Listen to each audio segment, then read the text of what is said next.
Hello friends, जैसा कि हमने अपनी पिछली वीडियो में क्रोमोसोम की मॉर्फोलॉजी को समझा। हमने क्रोमोसोम की मॉर्फोलॉजी में देखा कि उसमें centromere, telomere, क्रोमोनिमेटा, chromomeres, primary constriction जिसको कि हम सेंट्रोमियर बोलते हैं, काइनेटोकोर हम सेंट्रोमियर को ही बोलते हैं, और सेकेंडरी कंस्ट्रिक्शन एक दूसरे प्रकार का कंस्ट्रिक्शन जिसके ऊपर वाला भाग हमने कहा कि सैटेलाइट बॉडी होता है, सैट बॉडी होता है, और जिसमें ये सैटेलाइट बॉडी पाई जाती है उसको हम सैट क्रोमोसोम कहते हैं। ठीक है। टीलोमियर और सेकेंडरी कंस्ट्रिक्शन के बीच वाला भाग न्यूक्लियस और नजर रीजन कहलाता है, जहां से न्यूक्लियस का फॉर्मेशन होता है। जिस क्रोमोसोम में न्यूक्लियस और नजर रीजन पाया जाता है उसको हम न्यूक्लियस और नजर क्रोमोसोम बोलते हैं। ठीक है। हमने ये भी समझा कि जो बार्ले है उसमें 6 और 7 नंबर के जो क्रोमोसोम हैं वो सैटेलाइट बॉडी रखते हैं, सैट बॉडी रखते हैं, जबकि ह्यूमन में 13, 14 एंड 15 और 21 एंड 22 नंबर्स का जो क्रोमोसोम पेयर है वो भी सैट क्रोमोसोम है या सैटेलाइट बॉडी रखता है। ठीक है। आज हम लोग समझेंगे कि क्रोमोसोम कितने प्रकार के होते हैं। डिफरेंट डिफरेंट बेसिस के आधार पे हम समझेंगे कि क्रोमोसोम कितने प्रकार के होते हैं। तो सबसे पहला जो बेसिस होगा वो सेंट्रोमियर होगा। जैसा कि हमने बताया कि क्रोमोसोम में सेंट्रोमियर होता है और सेंट्रोमियर की पोजीशन के बेस पे क्रोमोसोम कई प्रकार के होते हैं। चलिए इसको समझते हैं। यहाँ पे हम एक लाइन के थ्रू क्रोमोसोम को बनाएंगे। जैसे ये लाइन हमने बना दिया, ठीक है, ये क्रोमोसोम मान लीजिए आप है। अगर सेंट्रोमियर मीडियन पोर्शन पे है, दोनों आर्म जो है क्रोमोसोम की वो बराबर हैं, तो ऐसे क्रोमोसोम को हम मेटासेंट्रिक क्रोमोसोम बोलते हैं। मेटासेंट्रिक क्रोमोसोम बोलते हैं। ठीक है। ऐसे क्रोमोसोम को हम मेटासेंट्रिक क्रोमोसोम बोलते हैं। ठीक है। नेक्स्ट जो है वो सब मेटासेंट्रिक क्रोमोसोम है। सब मेटासेंट्रिक में क्या होगा कि ये जो सेंट्रोमियर है ये मीडियन पोर्शन से थोड़ा सा हट के होगा, मीडियन पोर्शन से थोड़ा सा हट के होगा। तो इस प्रकार के क्रोमोसोम को हम बोलेंगे सब मेटासेंट्रिक क्रोमोसोम। ठीक है। अगर सेंट्रोमियर टीलोमियर के बिल्कुल पास है, ये जो सेंट्रोमियर है यहाँ पे ना होकर के टीलोमियर के बिल्कुल पास है, ये टीलोमियर हो गया और ये सेंट्रोमियर हो गया। ठीक है। तो इस तरीके के क्रोमोसोम को हम क्या कहते हैं? Acrocentric chromosome. Acrocentric chromosome. ठीक है। अब दूसरा जो क्रोमोसोम का टाइप है वो, अगर ये सेंट्रोमियर मान लो कि टीलोमियर पे है, बिल्कुल इंड पोर्शन पे है, यहाँ पे सेंट्रोमियर आ गया, जहां पे टीलोमियर है वहीं पे आ गया सेंट्रोमियर, तो इस तरीके के क्रोमोसोम को हम क्या कहते हैं? टीलोसेंट्रिक। Telocentric chromosome. क्रोमोसोम। ठीक है। तो सेंट्रोमियर की पोजीशन के बेस पे क्रोमोसोम कई प्रकार के हो सकते हैं, जैसा कि हमने जाना, मेटासेंट्रिक, सब मेटासेंट्रिक, एक्रोसेंट्रिक और टीलोसेंट्रिक। ठीक है। अभी ये जो सेंट्रोमियर है ये क्रोमोसोम में जो मोस्ट ऑफ द क्रोमोसोम होते हैं उसमें एक ही पाया जाता है। तो ऐसे क्रोमोसोम को हम क्या कहते हैं? Monocentric chromosome.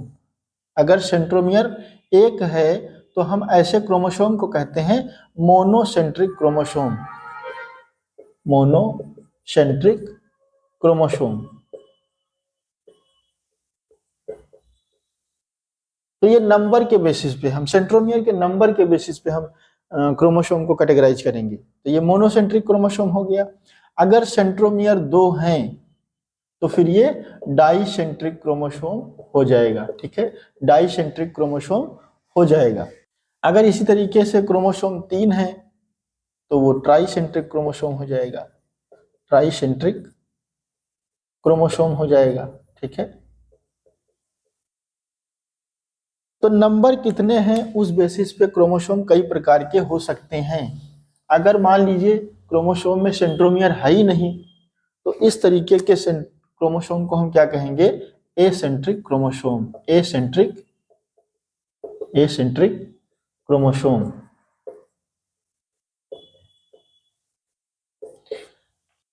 अच्छा, कुछ क्रोमोसोम ऐसे होते हैं जिसमें बहुत सारे सेंट्रोमियर होते हैं, जैसा कि यहाँ पे आप देख सकते हैं बहुत सारे सेंट्रोमियर होते हैं। तो इस तरीके के क्रोमोसोम को हम बोलते हैं polycentric chromosome. Polycentric chromosome, polycentric chromosome. अच्छा, ये जितने भी क्रोमोसोम हमने अभी तक देखे, चाहे वो मोनोसेंट्रिक हो, चाहे डाइसेंट्रिक हो, चाहे ट्राइसेंट्रिक हो, चाहे पॉलीसेंट्रिक हो, इसमें जो सेंट्रोमियर है उसकी एक पर्टिकुलर लोकेशन है, तो वो लोकेलाइज्ड सेंट्रोमियर है। क्या है? लोकेलाइज्ड सेंट्रोमियर है, लोकेलाइज्ड सेंट्रोमियर है। लेकिन कुछ क्रोमोसोम ऐसे होते हैं जिसमें जो सेंट्रोमियर हैं वो पूरी इंटायर लेंथ में बिखरे हुए पाए जाते हैं, बिखरे हुए पाए जाते हैं, डिफ्यूज्ड होते हैं।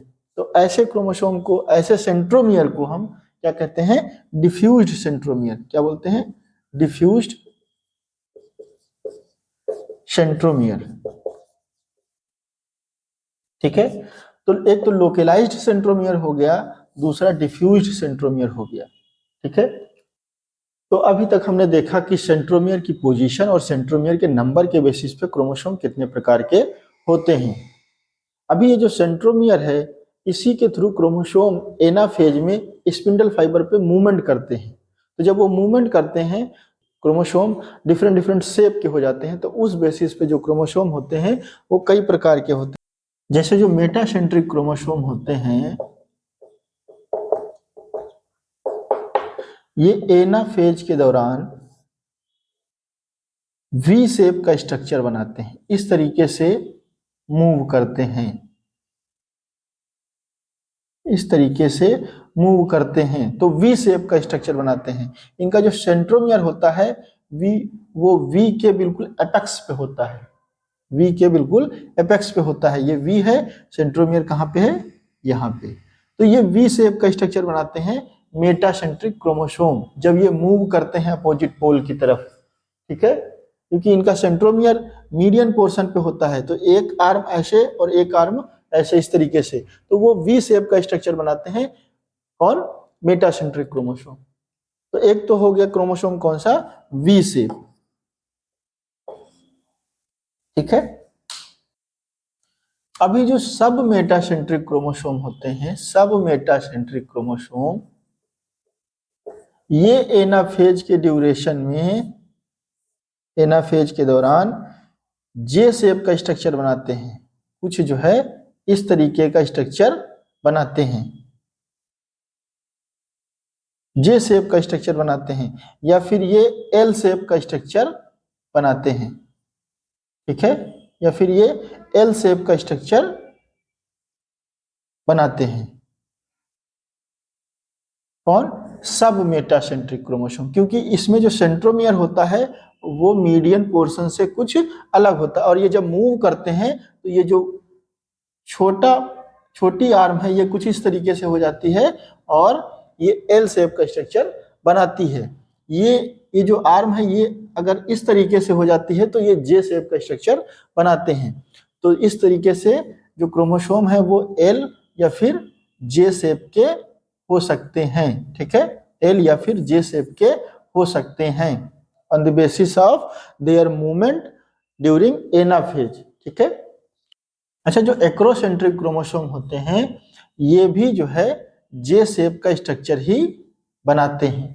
ये भी कैसा शेप बनाते हैं? जे शेप। ठीक है, अब जो टीलोसेंट्रिक क्रोमोसोम है, जैसा कि आप जानते हैं टीलोसेंट्रिक क्रोमोसोम में जो सेंट्रोमियर होगा वो कहाँ पे होगा? टर्मिनल पोर्शन पे होगा, टीलोमियर पे होगा। ठीक है, जो सेंट्रोमियर है वो टर्मिनल पोर्शन पे होगा। तो जब ये मूव करते हैं एनाफेज में, जब ये मूव करते हैं एनाफेज में तो कुछ इस तरीके से मूव करते हैं। तो ये आई शेप का स्ट्रक्चर या फिर रॉड शेप स्ट्रक्चर जो है बनाते हैं, रॉड शेप स्ट्रक्चर बनाते हैं। तो इस तरीके से क्रोमोसोम आई शेप या फिर रॉड शेप भी होते हैं। ठीक है, जैसा कि हम डिफिनीशन में भी लिखते हैं, chromosome are rod shape bodies made up of nucleoprotein. ठीक है, तो इस तरीके से क्रोमोसोम में जो मूवमेंट होता है एनाफेज के दौरान, उसके बेसिस पे chromosome J shape, V shape, L shape, I shape, rod shape इस तरीके से हो सकते हैं। ठीक है। अच्छा, जो अभी तक हमने डिस्कस किया उनके अतिरिक्त कुछ क्रोमोसोम होते हैं जिनको हम बोलते हैं स्पेशलाइज्ड क्रोमोसोम। क्या बोलते हैं? स्पेशलाइज्ड क्रोमोसोम, क्योंकि ये स्पेशल फंक्शन के लिए होते हैं। ठीक है, क्योंकि ये स्पेशल फंक्शन के लिए होते हैं। इनमें से कुछ क्रोमोसोम जो हैं वो परमानेंटली स्पेशल फंक्शन करते रहते हैं, उनका जो फंक्शन होता है वो स्पेशल रहता है, जबकि कुछ जो क्रोमोसोम होते हैं वो एडेप्शनल फॉर्म होते हैं नॉर्मल क्रोमोसोम की। ठीक है, तो ये जो क्रोमोसोम है एडेप्शनल फॉर्म ऑफ नॉर्मल क्रोमोसोम, ये कुछ समय के लिए स्पेशल फंक्शन करते हैं, मतलब स्पेशलाइज्ड होते हैं, जबकि ये जो परमानेंटली स्पेशलाइज्ड क्रोमोसोम है ये हमेशा जो है स्पेशल फंक्शन के लिए ही रिस्पॉन्सिबल होते हैं। जैसे जो न्यूक्लियर क्रोमोसोम है ये परमानेंटली स्पेशलाइज्ड क्रोमोसोम है, जो सेक्स क्रोमोसोम है ये परमानेंटली स्पेशलाइज्ड क्रोमोसोम है, जो बी क्रोमोसोम है ये भी क्या है? परमानेंटली स्पेशलाइज्ड क्रोमोसोम है। जो होलोकाइनेटिक क्रोमोसोम है या होलोसेंट्रिक क्रोमोसोम है ये भी परमानेंटली स्पेशलाइज्ड क्रोमोसोम है, जबकि जो एडेप्शनल फॉर्म है नॉर्मल क्रोमोसोम के वो पॉलीटीन क्रोमोसोम, जिसको हम जेएंड क्रोमोसोम भी बोलते हैं, लैम्ब्रूस क्रोमोसोम। ठीक है, ये जो है ये एडेप्शनल फॉर्म ऑफ नॉर्मल क्रोमोसोम है। ठीक है, इनमें से जो ये बी क्रोमोसोम है ये विल्सन ने डिस्कवर किया था हेमिप्टेरा ऑर्डर में। ठीक है, हेमिप्टेरा ऑर्डर के जो इंसेक्ट हैं उसमें सबसे पहले 1905 में विल्सन ने इसको डिस्कवर किया था। ठीक है, रैंडोल्फ नाम के एक साइंटिस्ट ने 1928 में इनको बी क्रोमोसोम नाम दिया था।